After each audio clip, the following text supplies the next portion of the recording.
Ladies and gentlemen, please welcome the President of the United States, Donald J. Trump.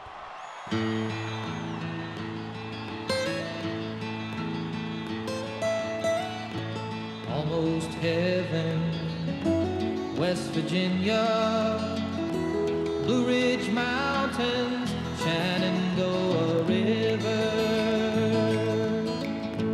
Life is old there, older than the trees, younger than the mountains, growing like a breeze. Country roads, take me home to the place I belong, West Virginia, Mountain Mama, take me home, country roads. All my memories gather round her, miner's lady, stranger to blue water.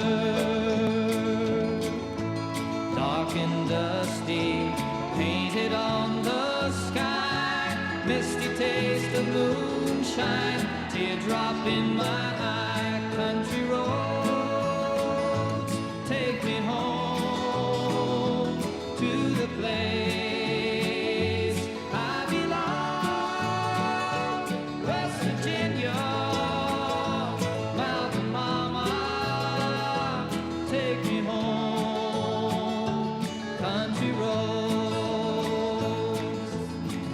I hear her voice in the morning hour, she calls me. The radio reminds me of my home far away. Driving down the road, I get a feeling that I should have been home yesterday.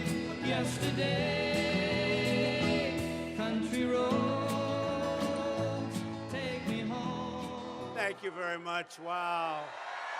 Wow. That is so beautiful. Thank you. What a great song, too, by the way. Do we like that song? I think so. I think so.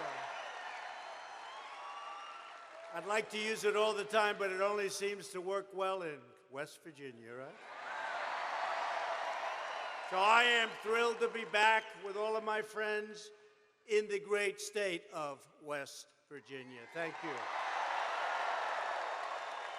This was a big victory. We won by 42 points. That's pretty big, right? 42 points. Over a Democrat, right? Over a Democrat. They didn't do too well.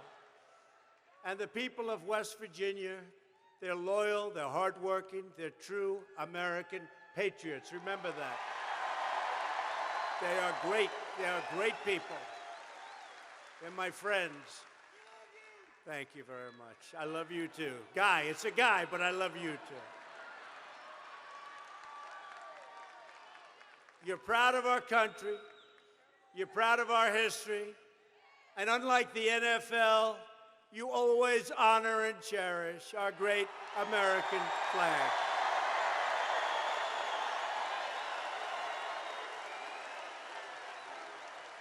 It was just announced by ESPN that rather than defending our anthem, our beautiful, beautiful national anthem, and defending our flag, they've decided that they just won't broadcast when they play the national anthem. We don't like that. So while the players are kneeling, some of them, not all of them at all, you're all proudly standing for our national anthem. Thank you. The ESPN thing was terrible, just came out. Under our administration, America is winning again, and America is being respected again all over the world. It's America first.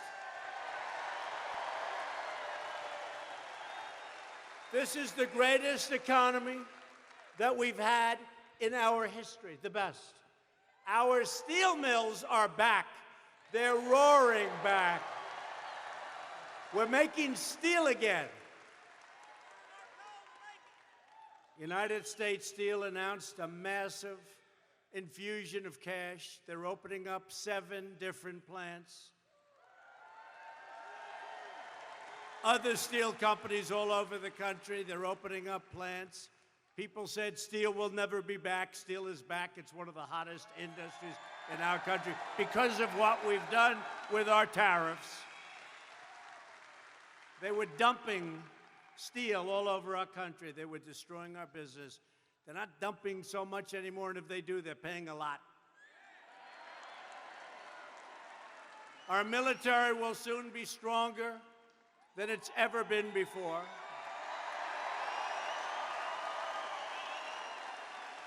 We're taking care of our amazing veterans.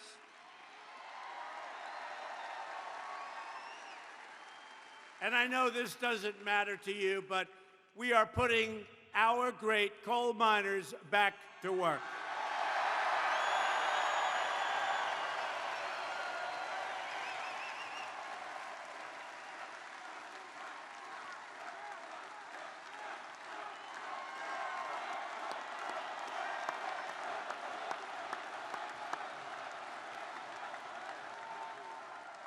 Great people, great people.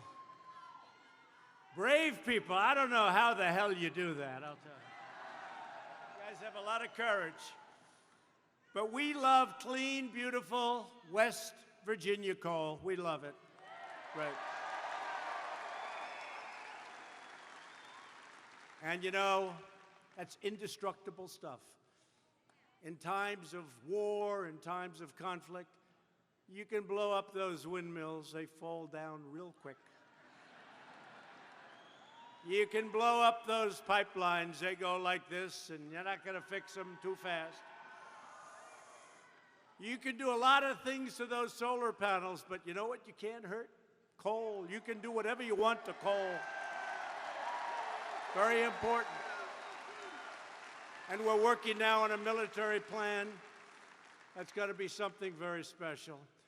So I'm honored tonight to have a friend of mine. He was a Democrat. And I don't want to say because of me, let's say it's because of policy. He decided to become a Republican, and he's a great Republican. And I want to bring him up if I could. Can I bring up your governor? He is the largest, most beautiful man, Governor Big Jim Justice.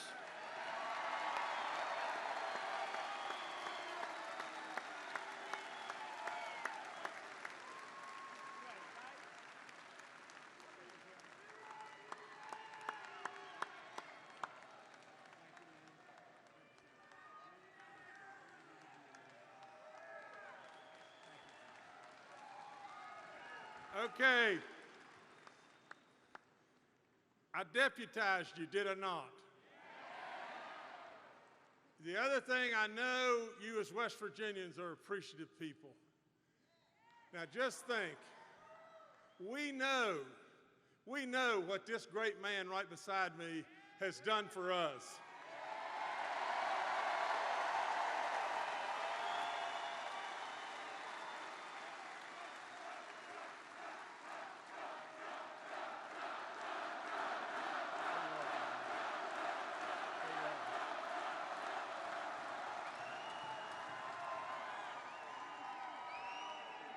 Now, let me say this. It's time for us to show that appreciation and deliver back. We have to re-elect our House members, and we cannot, whatever we do, to God above, we cannot put Ojeda on this man.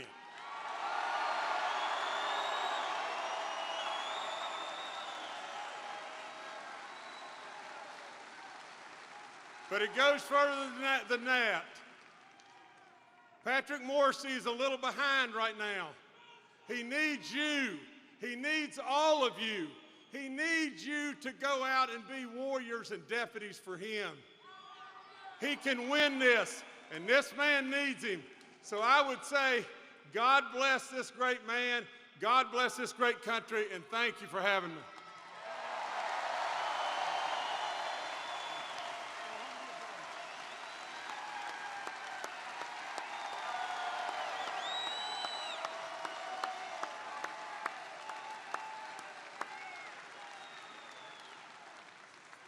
He's a big man. He's all man. 6'11". I won't talk about the weight. I don't know what the weight is. I won't go there. But he is a big man, and he's a great man. He's a wonderful friend of mine. And it's really nice what he just said about the man that you want to be your next senator. That's really nice. Thank you very much, Jim. Also, we have your senator, who's a special friend of mine. She's been so helpful to me and so helpful to you. She loves your state. Shelley Moore Capito.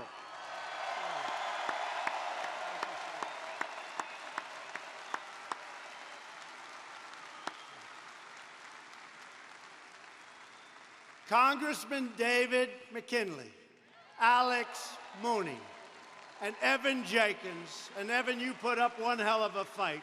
Thank you, Evan. Boy, you were something. And your state GOP chairwoman, Melody Potter.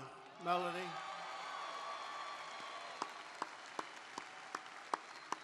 Thank you. Thank you, Melody. Also with us is a tremendous senator, somebody that's helped us do our agenda, which is Make America Great Again, pretty much. And we have a lot of different names. Did you see promises made, promises kept? They're copying it now, the Democrats. They're copying it now. Promises made, promises kept. They're copying it. But what are you going to do? But this is a man that really, he makes a promise and it's 100% good. He's tremendous and done so much. He's from a place called Colorado. And he's helping to lead our campaign to elect more Senate Republicans like the man we're going to elect in West Virginia, Cory Gardner. Thank you, Cory. Thank you, Cory. Great job. Doing a great job. Thank you. And we're thrilled to be joined by the next House members from West Virginia's 3rd Congressional District, a woman that works very hard for you, Carol Miller. Carol.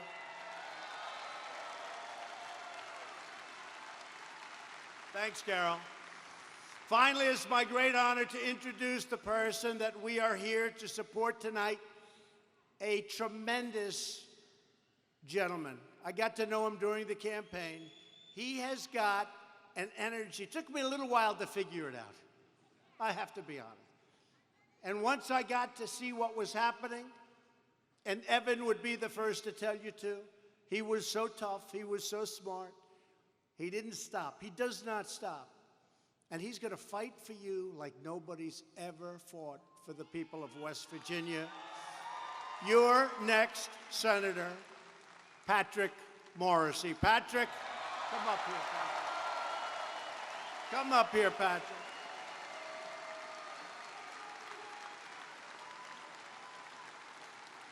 Come up here, Patrick.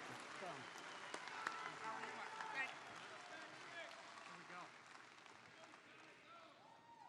Joe does have to go. Let me be clear. Hey, guys, I want to start out by thanking the president for coming back to wild and wonderful West Virginia for the 6th time. Thank you. Hey, how about this guy? West Virginia's never seen anything like this. We love you, Mr. President. And I'll tell you this. We know that President Trump is making America great again, but even more importantly, President Trump is making West Virginia great again.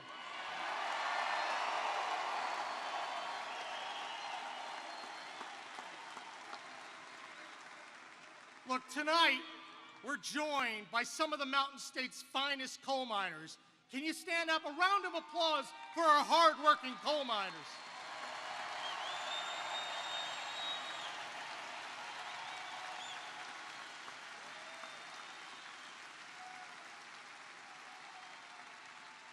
Donald Trump and I are fighting every day for our coal miners and the hard-working men and women of our state. He's trying to get the man off your back, and I'm working every day to help him do it. Amen. But I'll tell you what, one of the best ways I can help President Trump is to have you send me to the U.S. Senate, where I'll be a big ally of this president.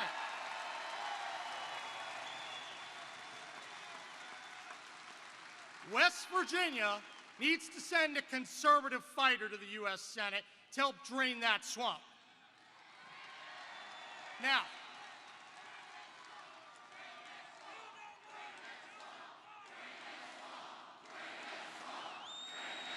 it's pretty good.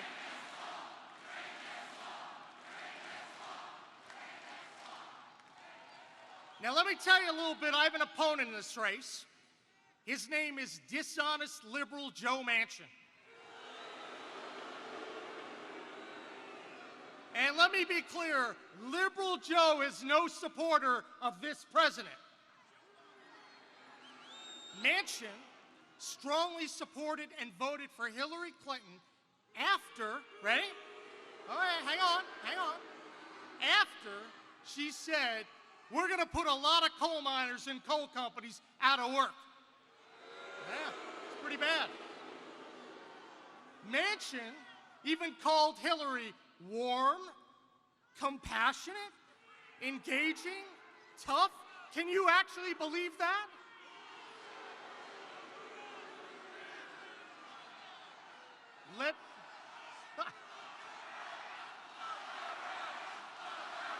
Joe's gotta go. Joe has to go.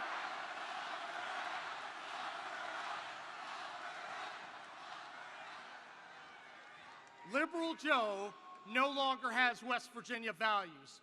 Let's go through the record. Manchin was for Obama. Manchin was for Hillary. Manchin is for radical gun control, Planned Parenthood. He shills for EpiPen.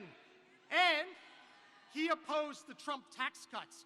Let me be clear, pretty bad, right? Remember, this is West Virginia. We benefit as much or more than anyone from the Trump tax cuts.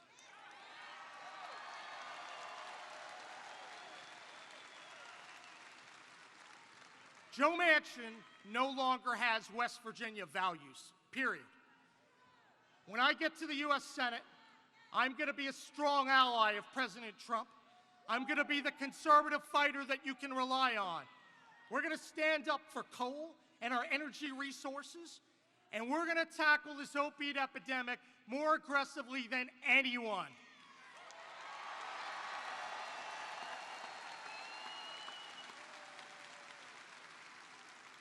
It's my honor to be here tonight and be on the same stage with the President.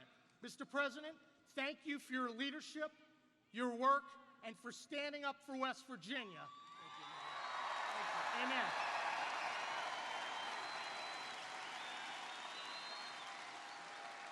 Together, we're all going to help this guy make sure not only that we make West Virginia great again, we continue to make West Virginia great again. Best way to do that? Liberal Joe's got to go. Guys, Joe's got to go.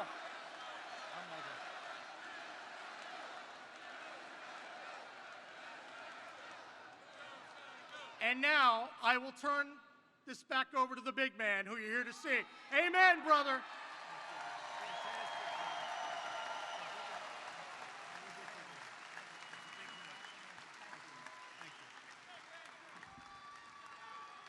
He's got energy, he's got a lot of talent, and he loves his place, he loves the people, and he's going to be fighting for you. He doesn't sleep. He's out campaigning. I said, how many days are you campaigning? Because I said the last 60 days of my campaign, every single day, we'd go out every single day, as many stops as you could make. Humanly. You can't get tired. He's got that same thing. He's not going to get tired. He's every single day. And he's got a very special spark. You see it, and you know him. Look, you know him. He's done a hell of a job as your AG. And you got to get him with us. You got to get him with us. He's going to bring it back home. for the people of West Virginia. So this November, voters in West Virginia will face a very simple choice. A vote for Patrick Morrisey is truly a vote to make America great again. He's going to vote.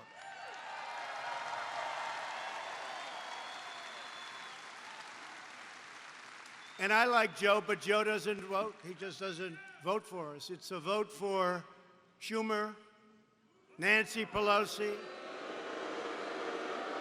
their new leader, Maxine Waters. But between Waters and Pelosi, you have two people that are in charge of Congress. They're not in favor of West Virginia. They don't know that West Virginia exists. They don't like coal. They don't like energy. And they don't like her.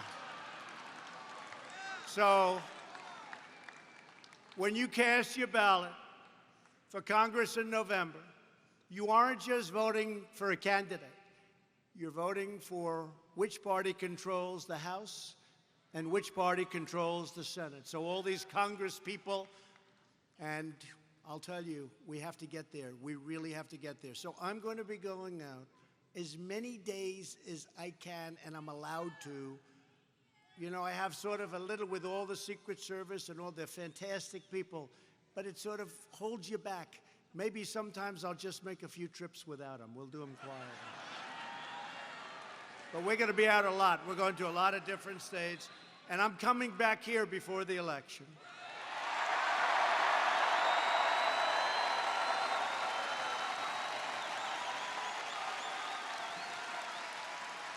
And it's a very close election. You know, a lot of people don't realize there's a 6-point spread. 6 points could be ended by this evening. He could be up by 12. You've seen what's been happening.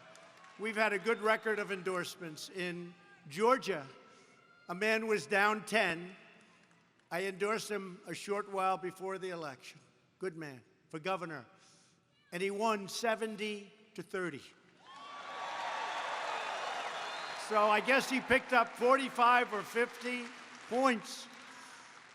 In Ohio recently, he was up and then he went down a little bit. We went there and he won, you know that. Balderson, good man. Congressman Balderson now, he won. You know, we won 8 out of 9 special elections. Nobody talks about it. They don't talk about it. 8 out of 9 special elections, and they don't want to talk about it. And my record is, I don't want to brag about it, but man, do I have a good record of endorsement. Right? In Florida, we have a great candidate. His name is Ron DeSantis. And he called me and asked whether or not I could endorse him. And I said, let me check it out. And he was at 3. This was a few months ago. He was at 3. And I gave him a nice shot and a nice little tweet. Bing, bing. And he went from 3 to like 20-something. And then I gave him my full and total endorsement. And he's now leading by like 19 points. And that election is next week. Leading in the primary. Good man. And so many others. Staten Island, the congressman, Dan Donovan. He was down before the election. We endorsed him. I think he won by 24 points. So if we can do just, you know, all my life I've heard endorsements don't mean anything. They said if you get an endorsement from Ronald Reagan, we like Ronald Reagan. It was a wonderful thing to have, but it didn't move the needle. And if you get an endorsement from a lot of people, it never really, is that a correct statement? If you look, Corey, Shelley, if you get an endorsement, it was nice to have, but it didn't mean anything. These endorsements, and I'm not saying it from my standpoint, they're going 20, 30, 40, 50 points. 50 points. It's crazy. And then you watch the news. Will this endorsement mean anything? Let me tell you, it's going to mean a lot. It's going to mean a lot. And I don't care. I just want to, we have to get senators in. We've got really no majority. We have, if you really look at it, probably we could say 49-49, 51-49. We have some people that aren't able to vote. We have some people that are a little unreliable. They don't exactly like what I've done to their career. They don't love what I've done, and that's okay. And I don't like what they've done either.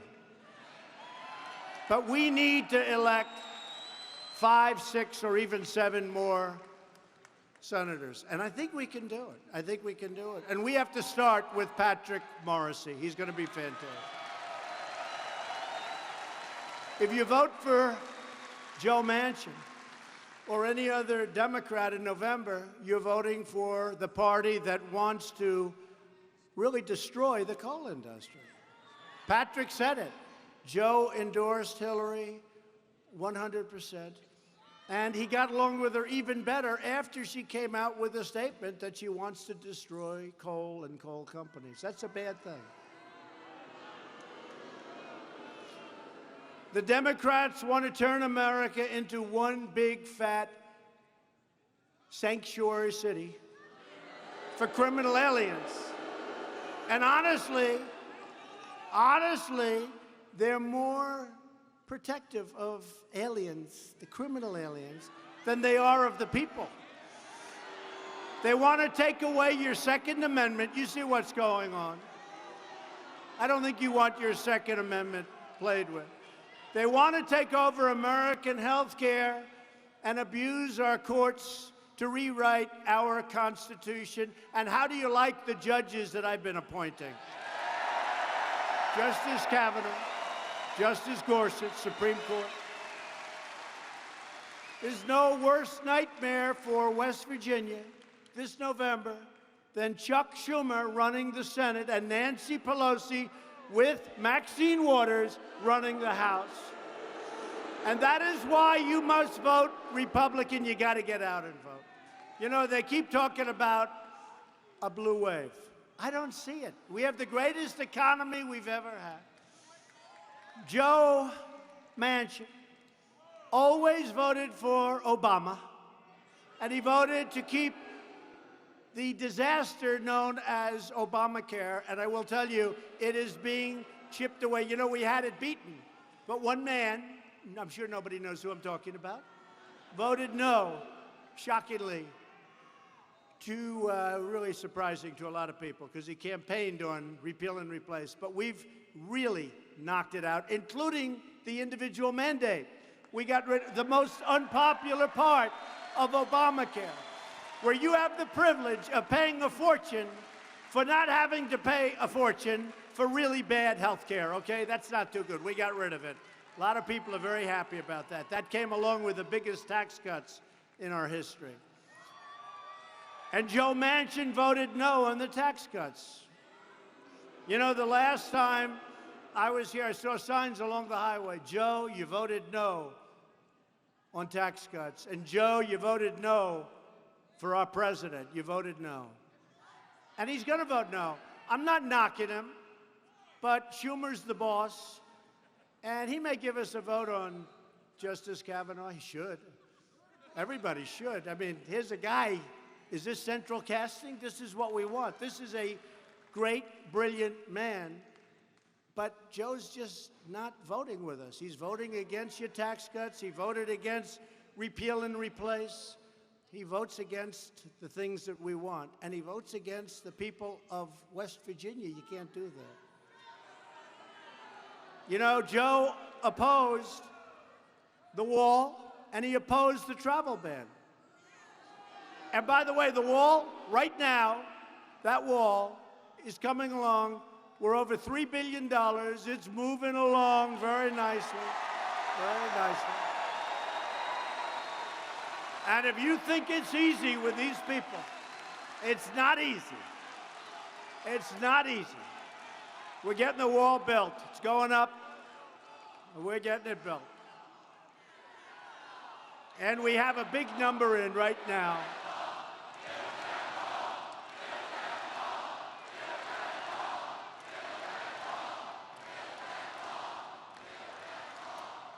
So Shelley and Corey, you hear that, right? So we have $3.2 billion We're looking for $5 billion this year, and all of a sudden it's going to be finished, and it's going to be very, very effective.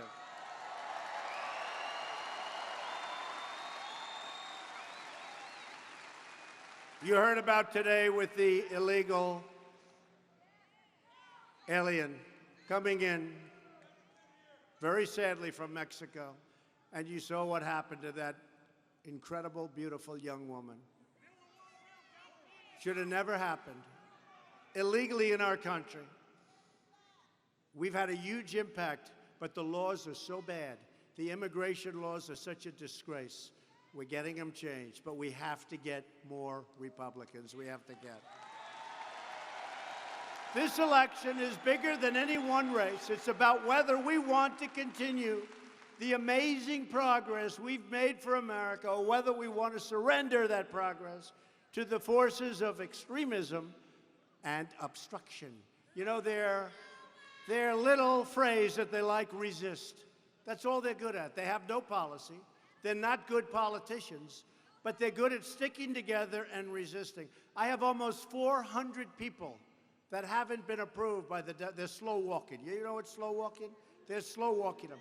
We have almost 400 people in our administration, people that gave up their careers, that have been waiting over a year to get approved, and they're being slow-walked by the Democrats. It's never happened that way in the history of our country, and it is a disgrace. It's a disgrace. The Democrat Party is held hostage by the so-called resistance, left-wing haters and angry mobs. They're trying to tear down our institutions, disrespect our flag, demean our law enforcement, denigrate our history, and disparage our great country, and we're not going to let it happen. New York's Democrat Governor Andrew Cuomo even declared that America was never great. Oh, I see. Okay. Tell that to our great soldiers at World War I, World War II, Korean War, so many others.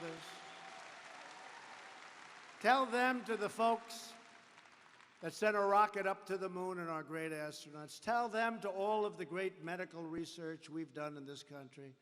And he says, America was never great.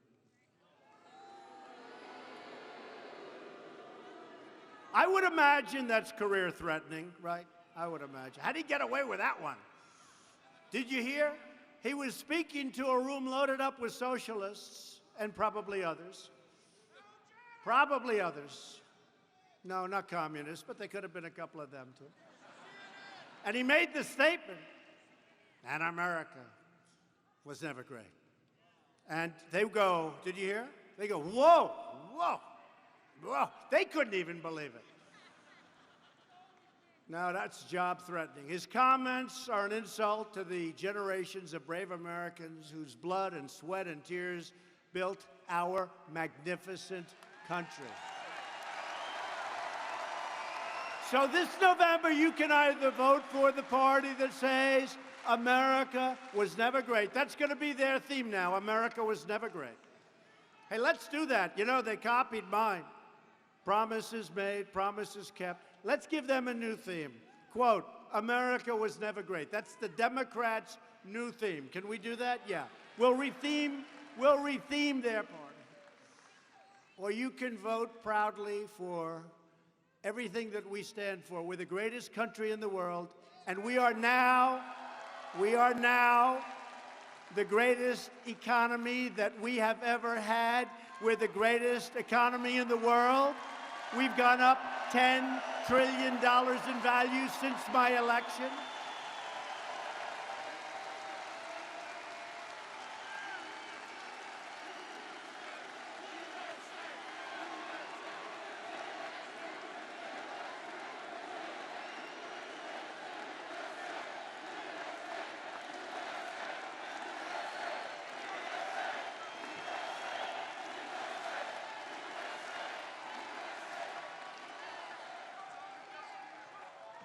We've gone up $10 trillion. Think of it. Since the election. Wasn't that a great election? Boy. Remember I was here just before the election? And I brought a couple of guys into a room and I said, fellas, supposing we teach you a new skill. Supposing we teach you like how to make little widgets or gadgets or gadgets or DD. These are big, strong coal miners. They said, sir, we want to dig coal. I said, I agree with you. I agree. Right? Remember that? Their grandfathers did it. Their fathers did it. It's incredible. And it's really happening. We are back. The coal industry is back. So when I came here originally, West Virginia, frankly, was down and out. It was not doing exactly well. One of the last.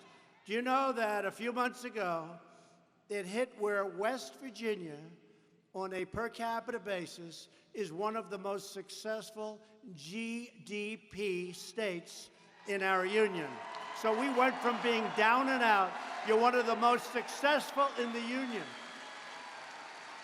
Very close to the top. That is some big change. And I've had so many people, I was backstage, and people are coming up to me, Mr. President, thank you, sir, for saving our nation, because you understand what that means. We couldn't do anything. Had the other side won, they would have poured on more regulations, raised your taxes. They would have done things that were so bad. You had a very low GDP. It was 1.2%. You know, 1.2. It was going down. It was going to be a negative. Last quarter, we just hit, as you all know, 4.1. Nobody thought that was bad. I always say it, if I would have ever said that shortly after winning we're going to hit 4.1, those people back there would have said, this guy, no good. Fake news. Fake news. How fake are they? Fake news and the Russian witch hunt. We got a whole big combination. Where is the collusion? You know, they're still looking for collusion. Where is the collusion? Find some collusion. We want to find the collusion. At the beating heart of this election is border security. We have to have it, right? We have to have it. Iowa officials and so many other countries have been reporting numbers where they're having a lot of problems with people coming in. People are coming in, but we're getting them out. We have MS-13 on the run. They poured in here with Obama. We have them on the run because we love the men and women of ICE.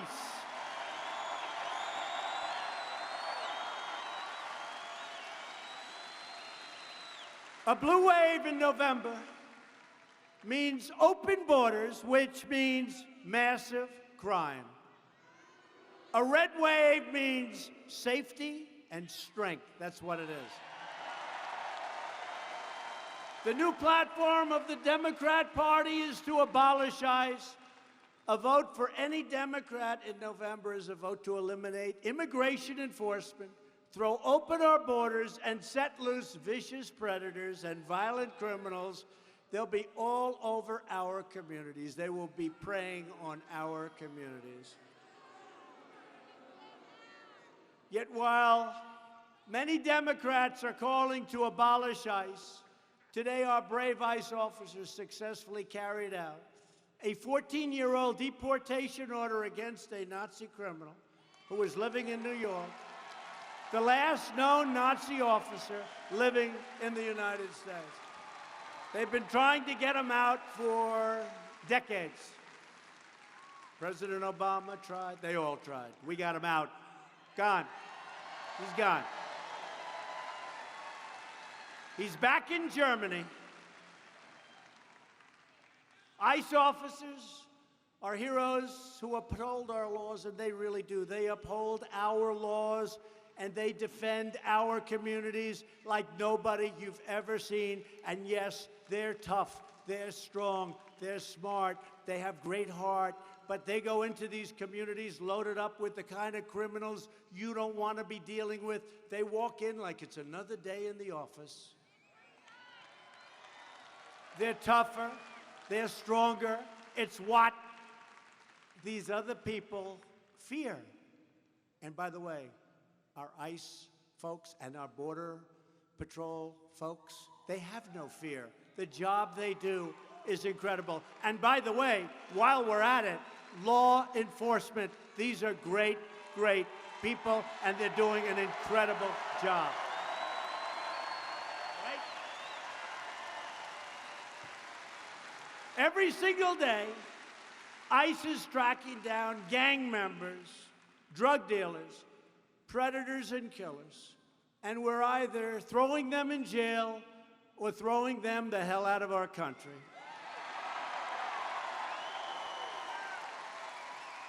If you want to save ICE, if you want to protect our border and our Border Patrol, if you want to stop this craziness of sanctuary cities where criminals are protected, take a look at Chicago. How about the mayor of Chicago? It's like a war zone. And it's a great city. That's like a war zone. This is what those policies do. Last week, 62 people were shot, 12 died.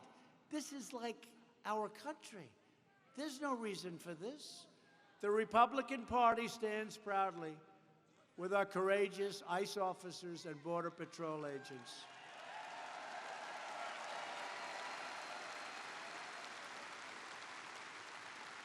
And by the way, you know who wants the wall more than any of us? ICE and Border Patrol, because they know that's going to be a big, big factor in stopping the drugs from coming in, the human traffickers, which is worse all over the world than at any time in the history of our world. Human traffickers. Who would believe? And it's because of the internet. This election is about security, and this election is also about jobs we have produced. We have produced. Thanks to Republicans, our economy is booming like it has never boomed before. We've created another number that nobody would have believed if I said it during the campaign. 4 million new jobs since the election. Nobody would have believed it.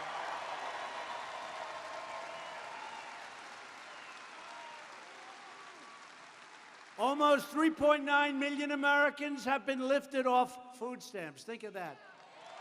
They don't need them because they have a job. They're eating better now. They don't need food stamps. Almost 4 million, think of it. Last year in West Virginia, per capita income grew 40% faster than the national average. 40%. Congratulations. Congratulations. I told you last time I was here, you weren't so happy like you are now. We've added over 400,000 new manufacturing jobs nationwide. That number is soon going to exceed 600,000. And our opponent said, there's no such thing as manufacturing jobs anymore, right? And I'd say, oh, I see, we're not going to make things anymore. Think of it. We'll be close to 600,000 very soon. We have companies pouring in to our country. They're coming back. These are companies that left. They're coming back to Michigan. They're coming back to West Virginia. They're coming back to Pennsylvania and Ohio. They're coming to Florida. They're coming back. Not just opening, they're coming back. They left, and now they're coming back because they want to be where the action is. And the action is in the United States of America. So the economic growth, as I said, when it hit 4.1%, everybody was like, that's amazing, except me, because it's going to go much higher than that. When I finish these trade deals, and the tariffs are very important, these companies come in, and I say to the European Union, very nice people, I say, Jean-Claude, we'd like to negotiate a new trade agreement with the European Union. We lost $151 billion over the last number of years per year. Does anyone know what 151 billion per year is? And he very respectfully said, Mr. President, but we are very happy with the deal. I said, I'd be happy if I were you too. I'd be very happy. I said a second time, a third time, and a fourth time. But they were happy with the deal. But we weren't happy because they have barriers up and because they have tariffs, all the things we don't have. You want to build a car and send it to Europe? How many Chevrolets are there in the middle of Berlin? Not too many, maybe one? I doubt it. I don't think you could find the one. So they have barriers. So I said, come on, let's go. And then he said, no. I said, listen. And I said this to numerous countries. I mean, in all fairness, I don't want to single out anybody, but I said it to numerous. I says, listen, here's what we're going to do. It's all about the cars. It's all about the cars. Tremendously big industry. We're going to put a 25% tax on every car that comes from the European Union into the United States.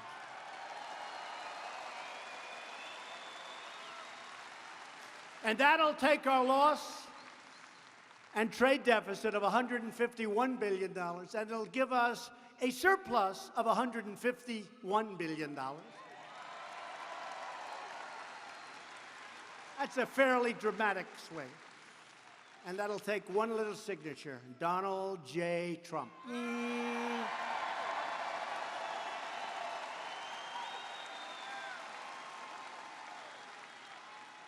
And I got a call. Mr. President, when can we meet? Would like to see you. And they came and very respectfully were working on a deal. But this is happening all over. With China, I have great respect for President Xi. Great respect, tremendous respect for China. But they have taken advantage of our country for decades. We have rebuilt China. We have rebuilt China. I used to talk about this.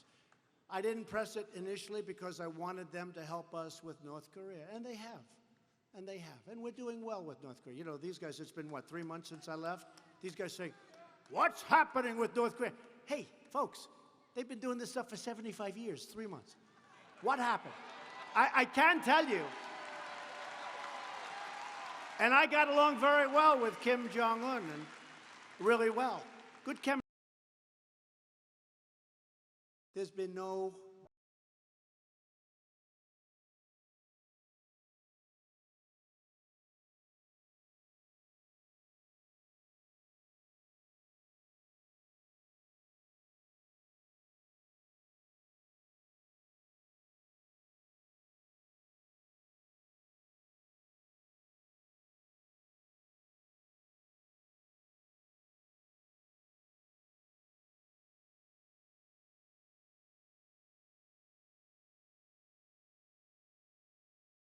You've been working, and nobody complained about the fact that President Obama was unable to do anything with North Korea, and he considered it like, just read the papers, you'll see what he considered it. So I've been 3 months. I have a very good relationship with Chairman Kim. We'll see what happens. Who knows? Can I be honest? Who knows? But I haven't taken off the sanctions. We have massive sanctions. I want to take them off quickly, but they've got to get rid of the nukes. They've got to get rid of the nukes. Got to get rid of the nukes. But who knows what's going to happen? I mean, maybe it'll work out, but I think we've done a good job, you know, in a short period of time. You remember it started off extremely hostile. Remember they said, he's going to get us into a war. They thought my rhetoric was too strong. You remember. I won't say it because I don't want to insult Chairman Kim. But you remember. You remember. Elton John. I don't want to insult, so I'm not going to mention it. But the fake news back there said, he is going to get us into a war. He's crazy. This guy is crazy. Our president is crazy.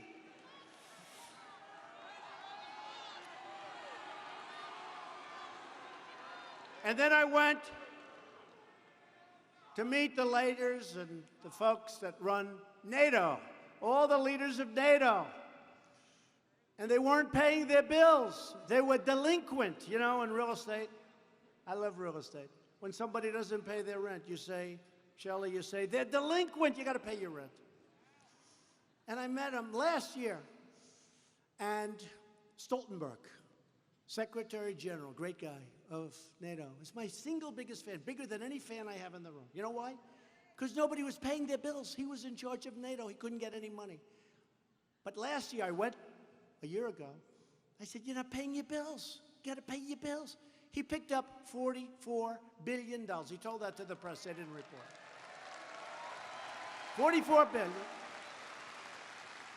And then I just left recently, and we're going to pick up at least another close to $100 billion extra. I said to him, you got to pay your bills. The United States is paying close to 90% of the cost of protecting Europe. And I think that's wonderful. I said to Europe, I said, folks, NATO's better for you than it is for us. Believe me. And what happened is they asked a question. They have small countries, big countries, all these countries. We're supposed to protect them. I said, look, it's very simple. You got to pay up. You got to pay your bill. And somebody said, sir. There's a president of a country calling me sir. That shows respect. I say, yes, Mr. President. He said, would you leave us if we don't pay our bills? Now, they hated my answer. I said, yeah, I would have to consider it. You got to pay your bills. They hated the answer. But if I said, no, I won't leave you, you don't have to pay your bills, I won't leave, I promise we'll always protect you, you will always be protected, don't pay your bills, then they're never going to pay their bills. So I said, yes, I will leave you if you don't pay your bills. And you could see those checkbooks coming out for billions of dollars. They pay their bills. And I think we'll pick up, over the next short while, over $100 billion. And then they said, the fake news, they said, President Trump treated the NATO nation leaders, in brackets, I put brackets, who have been ripping us off, in brackets, treated the NATO leaders with tremendous contempt and disrespect. And I said, no, no, no. They disrespected our country because they weren't paying. Now they're paying. How about if we got into a conflict because a country was attacked, and now we're in World War III, and we're protecting a country that was attacked and didn't pay its bills? I'd feel so stupid. We're protecting a country that wasn't paying its bills. So I got them to pay $100 billion. It's going to be much more than that, but tremendous amounts of money. Tremendous. They got to pay up. They're paying up. And then they made the statement that I showed great disrespect. But actually, I have a great relationship with all of those people, 28 people, all of them. We have a great relationship because now they respect us. They respect our country again. They didn't respect our country. They didn't respect our country. They respect us again. And you see it with China. China's market is way down. I don't want them to go down, but they're down close to 30% in 3 months. I don't want them. I want them to do well. I want to be their friend. But we had to do things that we had to do. When I came, we were heading in a certain direction that was going to allow China to be bigger than us in a very short period of time. That's not going to happen anymore. Not going to happen anymore. Can't let that happen.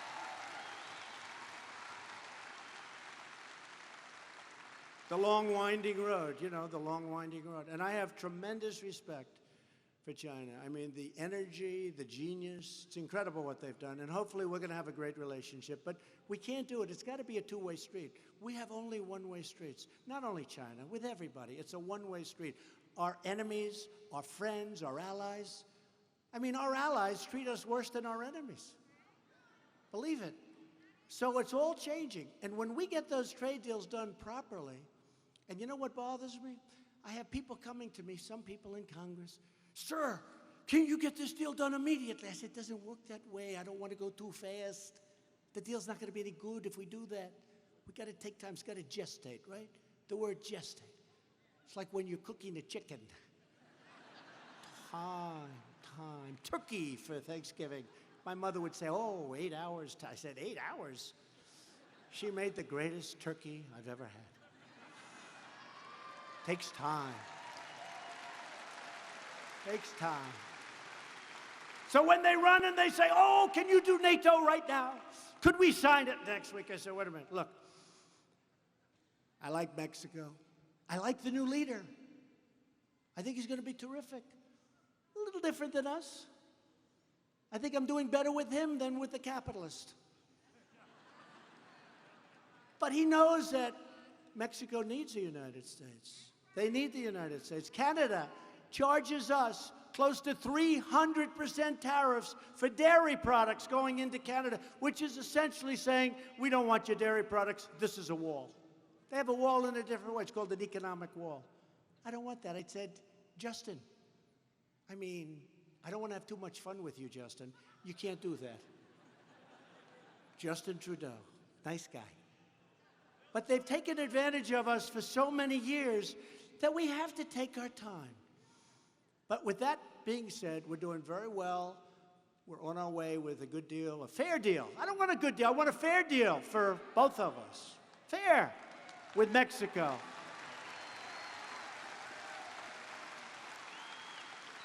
And you've heard me say it. As an example, when China makes a car, they sell it into the United States. There's 2.5% tariff, of which they don't pay. So they pay nothing.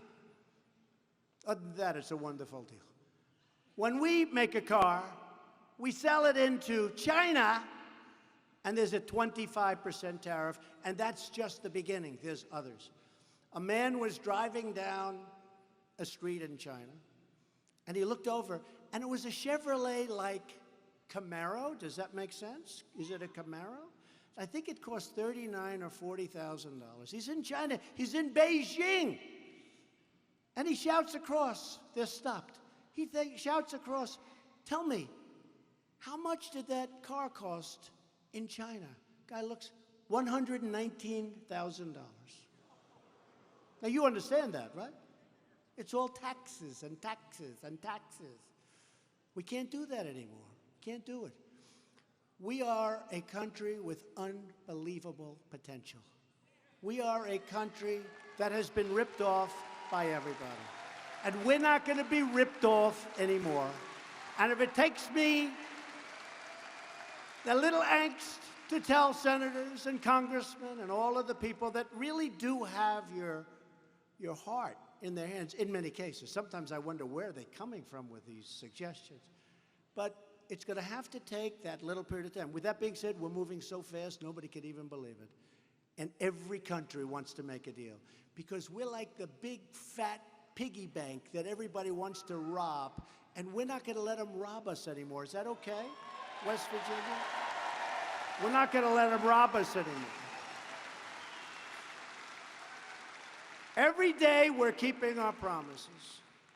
We're canceling Obama's illegal anti-coal destroying regulations, the so-called Clean Power Plan. Doesn't that sound nice? Clean power. You know, when I ended the Paris Accord, what's a more beautiful name than the Paris Accord? Let's call it the West Virginia Accord. Maybe I would have signed. But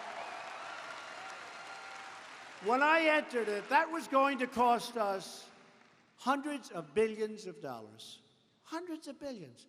And other countries, as an example, China, didn't kick in until many years in the future. We kicked in immediately. Russia went back many years, which was not a clean time in terms of the environment. Because you know what? We all agree. We want a clean environment. We want a strong, beautiful, clean environment. I want clean air. I want crystal clean water. And we've got it. We've got the cleanest country in the planet right now. There's nobody cleaner than us. And it's getting better and better. But I'm getting rid of some of these ridiculous rules and regulations which are killing our companies, our states, and our jobs. Just today, we announced our new affordable clean energy proposal that will help our coal-fired power plants and save consumers, you, me, everybody, billions and billions of dollars. We've eliminated a record number of job-killing regulations, and Republicans have passed the biggest tax cuts and reform. The reform's very important, but you know what I've said. I don't want to talk about reform because nobody knows what it means. That could be a tax increase. I said, how come it's been Ronald Reagan since you got the last big tax cut? And they looked at me and said, we don't know. And a lot of the great senators and the congressmen came up to see me, and they had the 2018 tax reform. I said, what the hell does that mean? Are you going to raise taxes? Then I found out this is what they've done for 40 years. Tax reform. I said, nobody knows what it means. And we do have reform in there, great reform. But they said, nobody knows. I said, nobody knows what it means. Here it is. I want to put it down, tax cuts. They said, what would be your favorite name, Mr. President? I said, the tax cut bill. And we almost did it. We almost did it, but in all fairness, in this case, Congressman, a couple of them thought it was a little bit tacky. So we call it the Tax Cut and Jobs Bill. But you know what? We have done great reform, but it's the biggest tax cut in the history of our country. And you people are benefiting by it. You're benefiting by it. And companies are benefiting, and those companies are the ones that are providing all of the jobs. We're setting records on jobs. We're protecting also, so important for West Virginia and a lot of states, we are protecting, again, religious liberty. And we're also standing up to social media censorship. That's the new thing. That's the new thing. You know, I'd rather have fake news like CNN. I would rather have fake news, it's true, than have anybody, including liberals, socialists, anything, than have anybody stopped and censored. You gotta live, we gotta live with it. We gotta get used to it. We're gonna live with fake news. There's too many sources. Every one of us is sort of like a newspaper. You have Twitter, you have whatever you have, Facebook. But everyone, you can't have censorship. You can't pick one person and say, well, we don't like what he's been saying, he's out. So we'll live with fake news. I mean, I hate to say it. But we have no choice because that's by far the better alternative.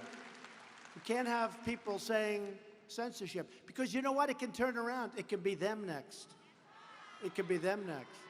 We believe in the right of Americans to speak their minds. We repealed the core of Obamacare, I told you, individual mandate, because we want to give critically ill patients, we have to give them access. We have to give health care to people. We want the right to try. Do you know what the right to try is? They've been trying to get this for 40 years. They couldn't get it. A person is terminally ill. They're terminally ill.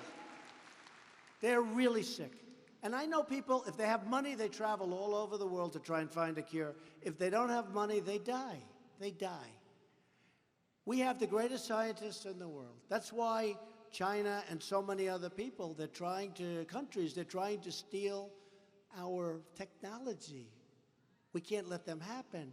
But we have so many people that want to be able to give, it's like hope, right to try. I love the name. It's a right to try. They never had it before. So a person's terminally ill, and we have a great new drug, but it's going to take another 2-3 years to have it approved. Okay? Maybe longer. But the tests are really looking good. And this person is very sick. And this person is going to be dead in 90 days. And we couldn't get that drug for that person, no matter who you were. And I said, wait a minute, what's the story with this? Now, there were a lot of complications because the insurance companies had problems, the medical companies had, everybody. A lot of people didn't want them in the stats, horrible things. But I said, well, what's going on? We're going to take the right to try, and we went through, with the help of Corey, with the help of your great, wonderful, you are a coal lover, aren't you, huh, Shelley? But with the help of Shelley, soon to be with the help of Patrick. Patrick's, oh, he's going to get a lot of things. He's going to get it. We got it approved. So now, if we have a great drug that hasn't been approved and somebody has a certain illness, they're going to be able to try. And you know what? Some of the drugs we have in the pipeline are amazing. It's going to work for a lot of people, and it's going to give them hope. It's going to give them hope. Big thing. We've just secured $6 billion to fight the opioid epidemic, and I know in West Virginia that's a big deal, right? That's a big deal. We confirmed a record number of circuit court judges. It's a record, and it's going bigger and bigger. We have a lot of them in the line if Schumer would ever get them approved. He's not exactly thrilled about approving them, that I can tell you. We confirmed the great Neil Gorsuch to the Supreme Court of the United States. And as I just said, Justice Kavanaugh is doing great. Looks like, I don't know, very tough. Central casting. How do you vote against him? But the Democrats may find a way.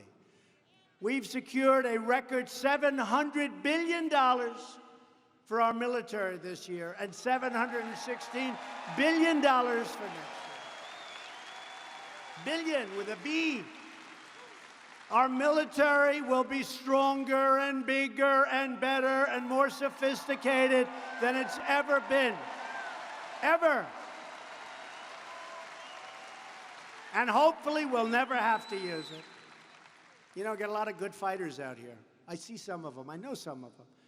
And the one thing about a fighter or a nation or whatever you want, the stronger your military, the better chance you have of never having to use it.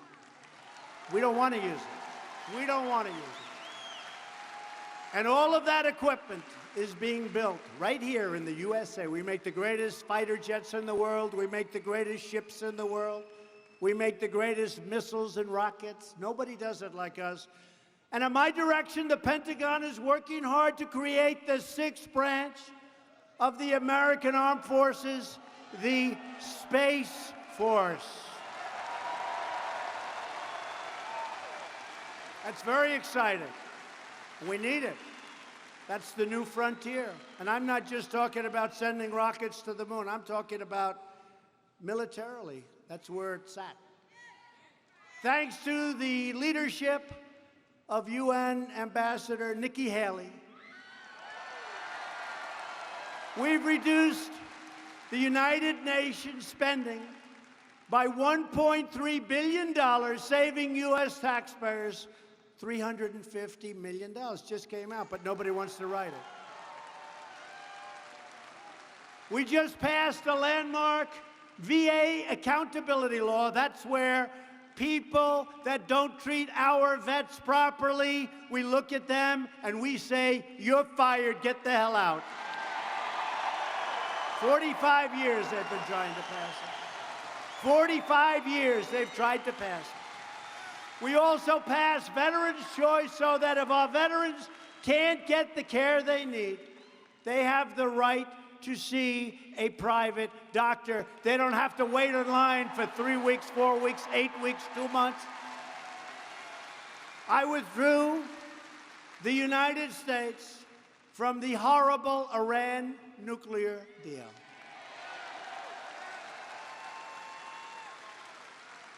And this month, we reimposed tough sanctions on Iran's nuclear program and on Iran. I also recognized the capital of Israel and opened the American Embassy in Jerusalem.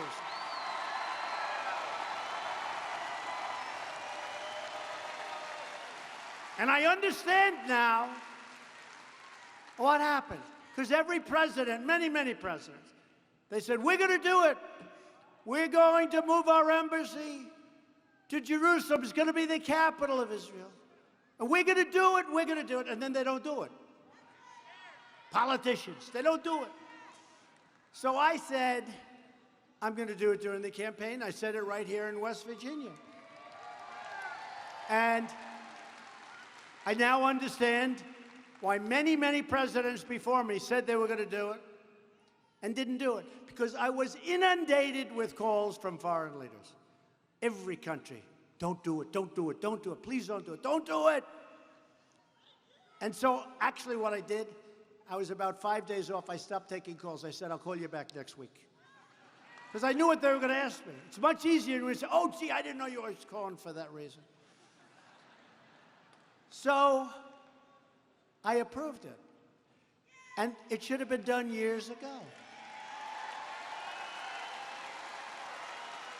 And if there's ever going to be peace, remember I said it, with the Palestinians, it was a good thing to have done because we took it off the table. Because every time there were peace talks, they never got past Jerusalem becoming the capital. So I said, let's take it off the table. And you know what? In the negotiation, Israel will have to pay a higher price because they won a very big thing. But I took it off the table. They could never get by. You understand that, Corey? You both understand that. Shelley? They could never get past the fact of Jerusalem becoming the capital. Now it's off the table. There's nothing to negotiate. But they'll get something very good because it's their term next. Let's see what happens. It's very interesting. I've always heard that's the toughest deal of all deals. That's called peace between Israel and the Palestinians. They say that's the toughest of all deals. Let's see what happens. Instead of apologize, that's what we're doing is we're winning. Instead of apologizing for America, we're standing up for America, and we're standing up for the heroes who defend our country. But to continue this incredible success, we must elect more Republicans. We must elect Patrick Morrisey. We need him.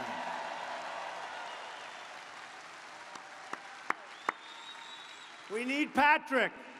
So get your friends, your neighbors, your coworkers, your family members. Get the people that love our country and get out to vote.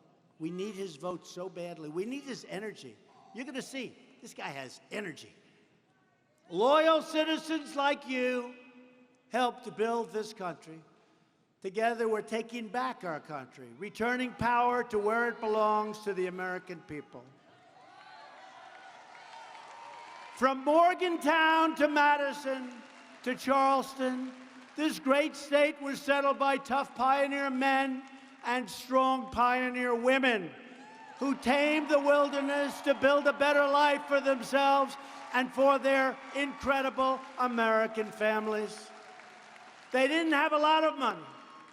They didn't have a lot of luxury, but they had grit and they had faith and they loved each other. And I'll tell you what, they were smart. They are smart. We're the smart ones. Remember, I say it all the time. You hear the elite. They're not elite. We're elite. You're smarter than they are. You have more money than they are. You have better jobs than they do. You're the elite. So let them have the word elite. You're the super elite. That's what it is. I always hate when they say, well, the elite decided not to go to something I'm doing, right? The elite. I say, well, I have a lot more money than they do. I have a much better education than they have. I'm smarter than they are. I have many much more beautiful homes than they do. I have a better apartment at the top of Fifth Avenue.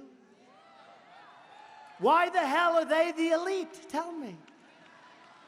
Because you're the elite. Just remember that. You're the elite. They're not the elite. That's just a name. Aren't you insulted when they say the elite? To me, I'm insulted. Always insulted. They're the elite. They're not the elite. Your people and the people that preceded you in West Virginia were the carpenters and the coal miners, the ministers, the metal workers, the farmers, the factory workers. But they all had one thing in common. They loved their families, they loved their country, and they loved their God.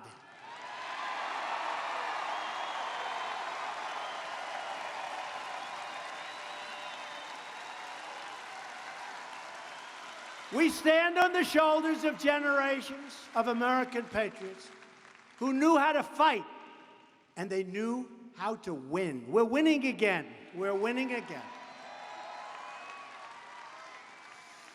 Just like them, we're going to keep on fighting, and we're going to keep on winning, and we're going to win for our nation, our children, our families, and we're going to win for our continued freedom.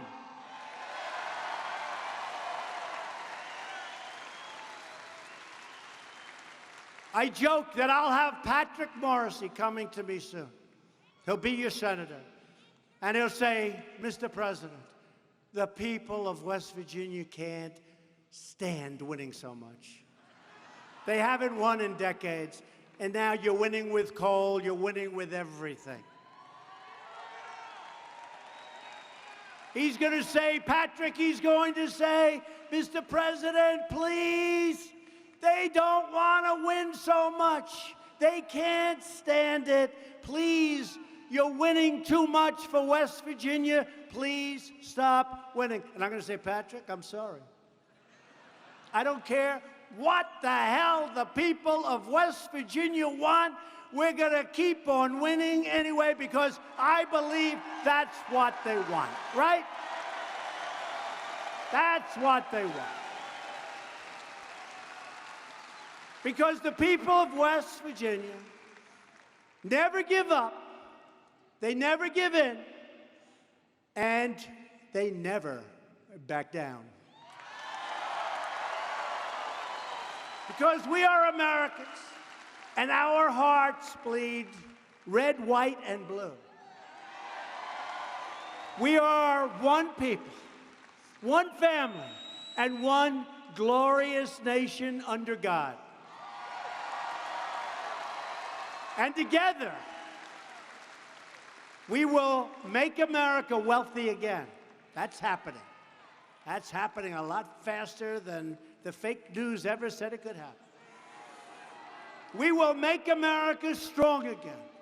We will make America safe again. And we will make America great again.